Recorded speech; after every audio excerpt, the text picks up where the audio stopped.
সংসার করা মেয়েরা কিন্তু কখনো অভাবের জন্য সংসার ছাড়ে না, বরঞ্চ চেষ্টা করে একজনের ইনকামে যখন সংসার চলতেছে না তখন নিজে একটু কিছু করার। হ্যালো এভরিওয়ান, আসসালামু আলাইকুম। চলে আসলাম সুলতানা সালতা থেকে নতুন একটা ভিডিও নিয়ে। আলহামদুলিল্লাহ বেশ ভালো আছি।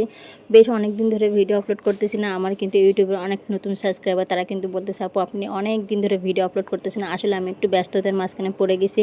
কোনো রকম শর্ট ভিডিওগুলো করতেছি, শর্ট ভিডিওগুলো আপলোড করে দিচ্ছে এবং কিছু কিছু ভিডিও আমার আগেও ভিডিও করা ছিল এই জন্য।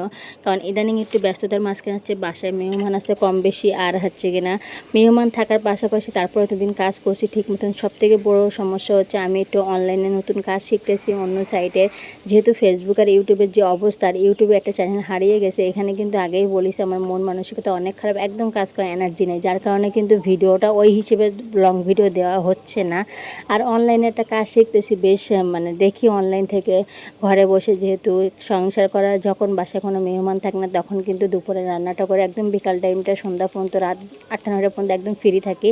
সন্ধ্যাবেলা হালকা পাতলা নাস্তা একটু আধা ঘন্টা 1 ঘন্টা ব্যস্ত থাকি, কিন্তু বেশিরভাগ টাইমটা কিন্তু ফ্রি থাকি। চাচ্ছিলাম এই ফ্রি টাইমটাতে বসে বা রাত্রে দেখি আমি 1টা 2টা পর্যন্ত মোবাইলও দেখি, ভিডিওগুলো এডিট করি। এই টাইমটা যদি অনলাইনে কোনো কাজ শিখে যদি কাজটা করতে পারি তা খারাপ কি? আমার যেহেতু একজনের সংসারে, একজনের ইনকামে সংসারেরটা আমার চলতে গেলে কষ্ট হইতেছে, তো আমারও উচিত একটু তাকে যদি ঘরে বসে কোনো কিছু ফ্রিল্যান্সিং বা কোনো ভিডিও বানিয়ে বা কোনো কাজ করে যদি সাহায্য করা যায় তাহলে খারাপ কিসে? এটা তো আমার সংসারের জন্য ভালো, আমার সংসারটা উন্নতি হবে। তাই বললাম যারা সংসার করা মেয়ে তারা কিন্তু কখনোই অভাব পড়লে সংসার ছেড়ে যায় না, বরং চেষ্টা করে একজনের ইনকামে যখন হচ্ছে না তখন নিজেও একটু ইনকাম করার রাস্তায় কিছু করে।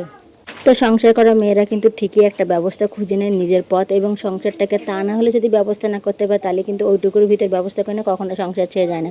আর আমি হচ্ছে সংসার প্রিয় একটা মেয়ে, সংসারকে অসম্ভব ভালোবাসি। সংসারকে এত পরিমাণ ভালোবাসি যে বাপের বাড়ি যেতেও মন থাকে না, মানে গেলেও 10-15 দিনের উদ্দেশ্য নিয়ে যায়, কিন্তু 4-5 দিন পরে কিন্তু আমার অবস্থা খারাপ হয়ে যায়। বাপের বাড়িতে গেলে সবাই কিন্তু একটু চিলাচিলি করে যে তুমি কি একাই সংসার করতেছো পৃথিবীতে, যে তুমি বাপের বাড়ি আসলে যাওয়ার জন্য পাগল হয়ে যায়। যাই হোক, অনেক অনেক কথা বলে, কিন্তু আমি আমার সংসারটাকে, আমার সন্তানটাকে, আমার জয়েন্ট ফ্যামিলি, আমার শ্বশুর শাশুড়ি এবং সবাইকে প্রচুর ভালোবাসি। আর আমি চলে গেলে আমার শাশুড়ির একটু মনটা খারাপ হয়ে যায়, কারণ সারাদিন তার সাথে আমি একজন গল্পের সঙ্গী বলতে তারই আমি। আর শ্বশুর মারা যাবার পর থেকে কিন্তু উনি একটু ভেঙে পড়ে গেছে, এই জন্য আমি চাই না ওনাকে একা ছাড়তে। আমি বেশিরভাগ টাইমটা ওনাকে, সন্তানকে, আমার সন্তানকে যেভাবে আমি টাইমটা দেই ঠিক ওইভাবে ওনাকে টাইমটা দেই, খেয়াল করে রাখি। যার কারণে আমি জানি না, বললাম তো ওই যে সংসার প্রিয় একটা মেয়ে আমি। আমি এত পরিমাণে একদম সংসারের ভিতরে ঢুকে গেছি যে আমার বাইরের কোনো জিনিস কোথায় কি হচ্ছে না হচ্ছে জানে। আমার সংসার, আমার স্বামী, সন্তান, শ্বশুর শাশুড়ি, আর হচ্ছে না আমার একটাই ননদ আছে।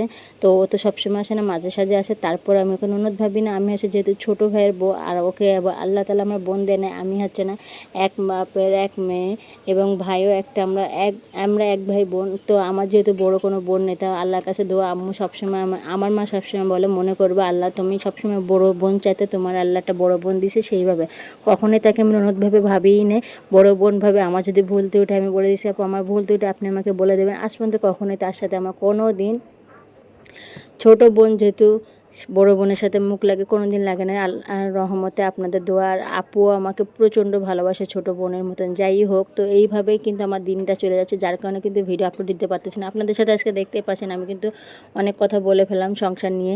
তো এখানে কিন্তু রান্না করতেছিলাম আজকে বেগুন আর ইলিশ মাছ। ইলিশ মাছের যেহেতু সিজন চলতেছে, আর ইলিশ মাছ বেগুন দিয়ে খেতে কিন্তু অসম্ভব মজা লাগে। আমার তো বাবা খুব ভালো লাগে, সাথে যদি এটা টমেটো দেওয়া হয় তাহলে কিন্তু ভালো লাগে। দেখতেই পাচ্ছেন মাছটা ভেজে কিন্তু আমি টমেটোগুলো আর হচ্ছে না বেগুন টেগুন সব একসাথে ছড়িয়ে দিয়েছি। ইলিশ মাছটা যখন দেই বেগুনের যে একটা গ্রান আসে অসম্ভব সুন্দর, আর এই রেসিপিটাতে কিন্তু খেতে বেশ ভালোই লাগে। শুধু যে ইলিশ মাছ সর্ষে ইলিশ বা ভুনা ভুনা খেতে কিন্তু অনেক সময় ভালো লাগে না, দেখবেন একটু বেগুন দিয়ে, অনেকের কচু দিয়ে রান্না করে। তো আমার এখানে কচু দিয়ে, আমাদের শ্বশুরবাড়িতে কচু দিয়ে কে কখনো ইলিশ মাছ রান্না করে খায় না, যার কারণে কিন্তু আমি কোনোদিন রান্না করি নাই। বাসায় থাকতে যখন বাপের বাড়ি যায় তখন কিন্তু আম্মু ঠিকই রান্না করে দেয়।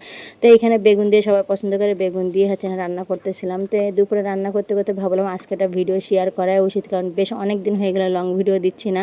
এবং আমার অনেক নতুন নতুন অডিয়েন্স আছে, তারা কিন্তু এসে বলতেছে আপু আপনি তো নিয়মিত লং ভিডিও দেন না। লং ভিডিও দেই না আপু এই জন্য, কারণ আপু এবং ভাইয়ারা আমি একটু, মানে সারা রাত হচ্ছে না এদিকে অনলাইনে কাজ শেখার পরে একটু রাত মাথা অতটা ভার হয়ে থাকে, সকালে উঠতেও কষ্ট হয়ে যায় এবং ভিডিও করার এনার্জিটাও থাকে না, কারণ সংসারের পিছিয়ে দৌড়াইতে এবং বাচ্চার পিছিয়ে দৌড়াইতে, যার কারণে ভিডিওটা মানে যে কোনো একটা দিক সময় দিতে পারতেছি, দুইটা দিক একসাথে মিলাই পারতেছি না, অনেক কষ্ট হয়ে যায়, যার কারণে কিন্তু ভিডিও। তো আজকে যেহেতু 2-1 দিন মানে ছুটি নিছি যে কাজ করবো না, মাথায় একটু, যেহেতু মাইগ্রেনের সমস্যা ইদানিং একটু মাথায় ব্যথা হচ্ছে, বেশি টেনশন আর চাপ নিলে তো আপনাদের ভাইয়া বলে 2-1 দিন রেস্ট দাও, তারপর আবার নাহলে ক্লাসে বাকি ক্লাসগুলো তুমি হচ্ছে না অনলাইনে জয়েন্ট করে নিও, মানে ক্যান্সেল ক্লাসগুলো যেগুলো অনলাইনে আছে ওগুলো পরে জয়েন করে নিয়ে লাইভ দেখে নিও।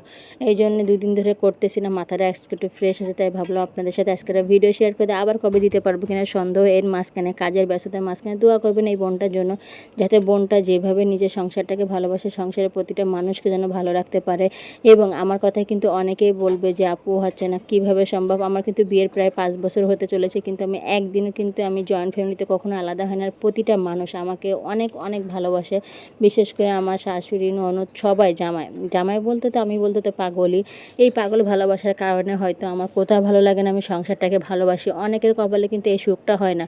তো যেহেতু অভাব থাকলেও কিন্তু সমস্যা হয় না, যদি জামাই ভালো থাকে এবং কপালে যদি সুখ থাকে, তার কী করে। অনেকের কিন্তু এই সমস্যাটা নাই, তারা কিন্তু অনেকে সংসার ছেড়ে চলে যায়। তাদের কি যদি সংসারের স্বামীটা ভালো থাকে, অভাবের কারণে কখনো সংসার ছেড়ে যাবে না। স্বামীর মুখের দিকে তাকিয়ে নিজে একটু চেষ্টা করেন এবং মানিয়ে নেবেন, দেখবেন ভবিষ্যৎ সুন্দর হবে।